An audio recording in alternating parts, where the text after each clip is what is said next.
Bon, petite tête du matin, on est au port.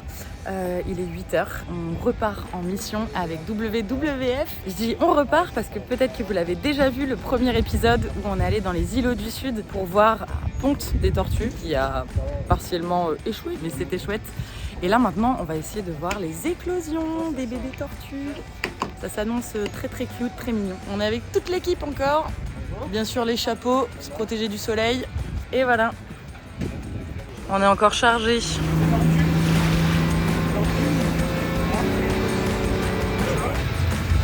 C'est l'heure du petit-déj. Ce qu'a vu là, c'est cool et c'est là. Là, il faut faire attention. Là, Sur ce porte-là, on peut avoir le GPS. Les deuxièmes pieds arrivent. Merci, merci. Bah allez, hein. Pas le choix. Mais bon, au moins, on n'a pas annulé la mission. On n'a jamais vu un Koh-Lanta avec une attelle. Ça va le faire. Ah! Ça y est, on est bien installé. L'objectif, ça sera d'aller trouver des petites émergences de nids pour pouvoir suivre le retour des bébés à l'eau. Essayer de voir s'il n'en reste pas dans les nids, qu'on va pouvoir ressortir et aider à accompagner du coup à repartir à l'eau, ça c'est sympa. Et donc l'émergence, ça se passe principalement de nuit. Les œufs, il y a une centaine d'œufs, ils ont passé à peu près 2 mois en terre. Il y a au bout de 2 mois, donc il y a l'éclosion. Les petits, ils mettent 1-2 jours à remonter tout la profondeur du nid. Et donc ils vont tous sortir ensemble. Trop cool, bah on est prêt là. Voilà. On est d'attaque. La technique du chef. Bien. On a imbibé d'huile d'olive. Heureusement que c'est de l'huile d'olive, c'est riche en oméga, je sais plus quoi, oméga 9. On va aller faire la vaisselle à la Koh-Lanta. Dans le sable, dans l'eau de mer. Aucun souci, on s'adapte. Bon allez, c'est parti, on part en exploration de l'îlot pour voir s'il y a déjà eu des éclosions hier ou tôt ce matin. Du coup, effectivement, avec le réchauffement climatique, les températures sont plus chaudes et ça donne plus de bébés femelles. C'est ça. Et c'est donc le cas dans beaucoup de sites, de façon naturelle. Par exemple, à Bourail, là, on pense que c'est quasiment 99-100% des bébés tortues qui sont des femelles. Ah ouais. Et c'est ce qu'on disait, grâce à ce sable blanc qui est moins chaud, donc du coup il y a des mâles et les résultats de cette année là qu'on est en train de continuer à acquérir, là ça remonte exactement le même résultat. Ah ouais, donc okay. Ça confirme vraiment le fait que c'est un site qui est vraiment important pour la survie de l'espèce dans ce contexte là. Ouais. On va voir un peu ce qu'on a, si on arrive à trouver des choses qui pourraient être frais ou sortir dans pas longtemps. Donc ouais, les œufs, donc il reste 2 mois, l'incubation elle dure 2 mois. Il y avait des mecs qui avaient fait une super expérience comme ça, ils avaient fait ça dans un aquarium et du coup il y avait toute une face qui était vide, donc tu voyais comment ça se développait de ça.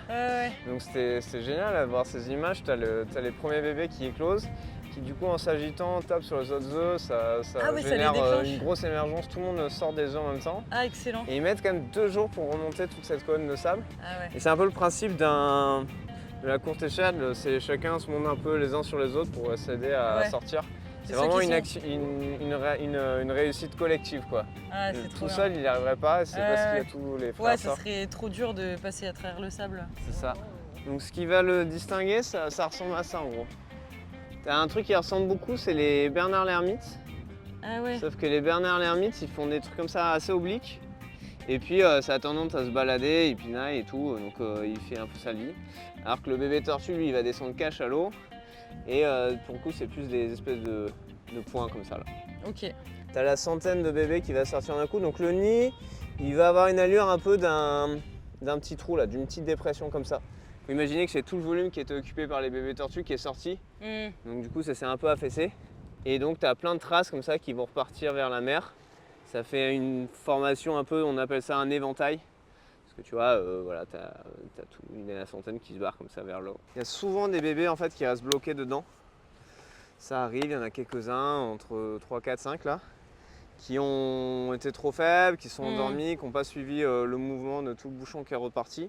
Donc eux, ils sont naturellement bloqués dans le nid et ils vont mourir quoi. On va les aider, donc on va les sauver. On va au moins leur donner cette possibilité de repartir à l'eau par eux-mêmes. Ouais. Alors on les laisse courir aussi d'ailleurs sur la plage. Il y a beaucoup de gens qui disent « Ah attention, est-ce qu'on peut les ramener jusque dans l'eau » On les laisse courir sur la plage parce qu'on pense que c'est à ce moment-là qui retiennent la position comme s'ils faisaient un point GPS et qui savent que c'est ici sur cette plage-là qu'ils vont revenir pondre ou se reproduire 30 ans plus tard. Allez, on y va, on va essayer de trouver ça. C'est parti la bande. C'est parti. C'est pas la chasse aux œufs de Pâques, hein. Bah, il y a une éclosion là, c'est sûr alors. Il y a des bébés? Oh non, il y a des bébés morts. C'est une pratique qu'on montre pas tellement au grand public.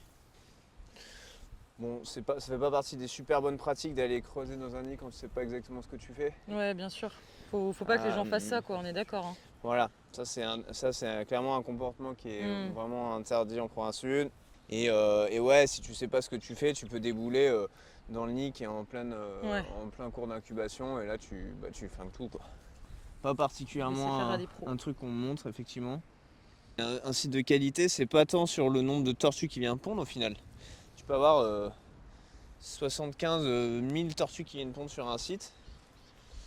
Mais s'il n'y a aucun bébé qui arrive à se développer jusqu'au bout, ça reste un site qui est de moins bonne pas bonne qualité, quoi. Oui, c'est que l'incubation n'a pas été bonne, quoi. Ouais, ça fait à peu près la taille d'une balle de golf, tu vois. C'est vrai? Ah ouais? Mais comment elle fait pour en pondre c'est une centaine à chaque fois, non? Ouais, 100. Mais comment elle fait pour sortir ça? 100 ça, balles de golf golf? Qui potentiellement là que j'ai relevé, je peux montrer. Qui pourrait émerger dans pas longtemps. Ça c'est mou. 58, 59, ok. Ouais, ça fait une sacrée quantité de sable au-dessus de soi. Hein.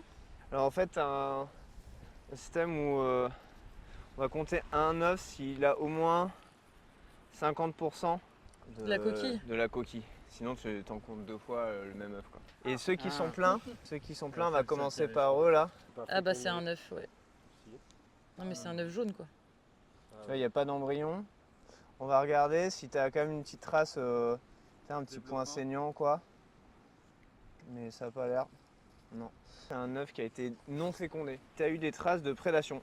C'est-à-dire que tu peux avoir des coquilles qui sont toutes déchiquetées en plein de petits morceaux. Ça, c'est vraiment caractéristique des crabes qui sont venus bouffer dedans. A priori, ils peuvent savoir s'il y a eu des développements bactériens ou champignons, par exemple, qui peuvent faire que ça amène à la mort de l'œuf aussi.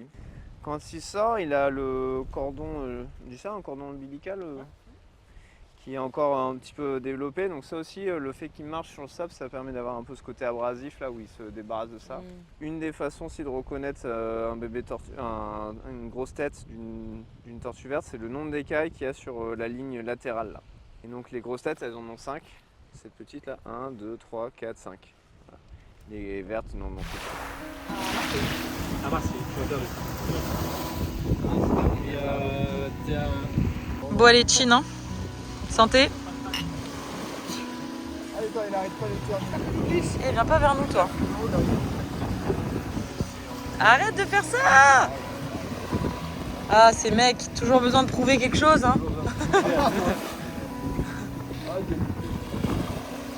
Fin d'une belle journée.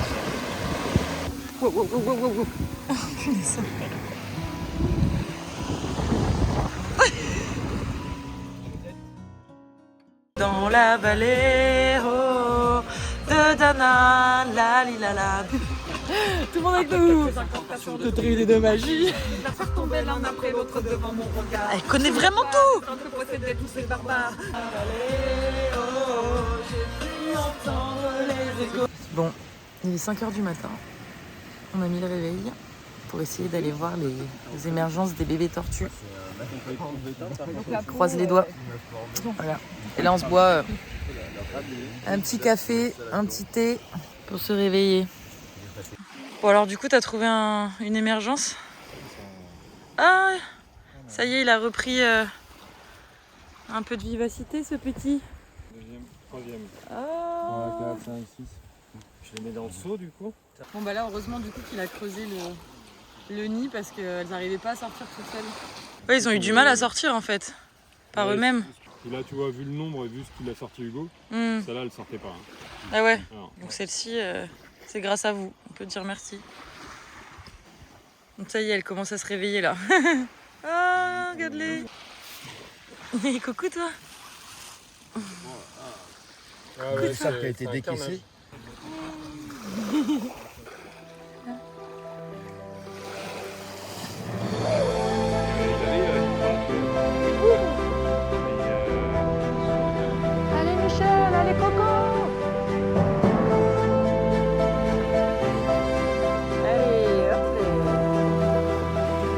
Et là, on change d'îlot. On va aller sur l'îlot J.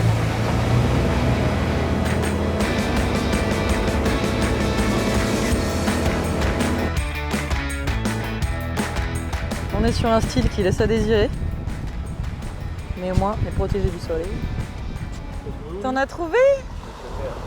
En meilleure santé, le nid était plus cool. Le nid était mieux, ouais. Même le celle que j'ai viré, c'était en haut de nid, elle va peut-être sortir. Ça va peut-être sortir ce soir, quoi. Check. Tortue. Bon, on n'a pas trop envie de partir de ce petit paradis, mais il faut rentrer à Nouméa. On en a pour 2 heures de bateau. Et ça y est. On a eu un temps de rêve, comme vous l'avez vu. Mission réussie, puisqu'on a vu l'éclosion des œufs et on a pu accompagner des petits bébés tortues vers la mer. Voilà, on remballe, c'est la fin. Bon, merci l'équipe. Vous m'abandonnez sur l'îlot ?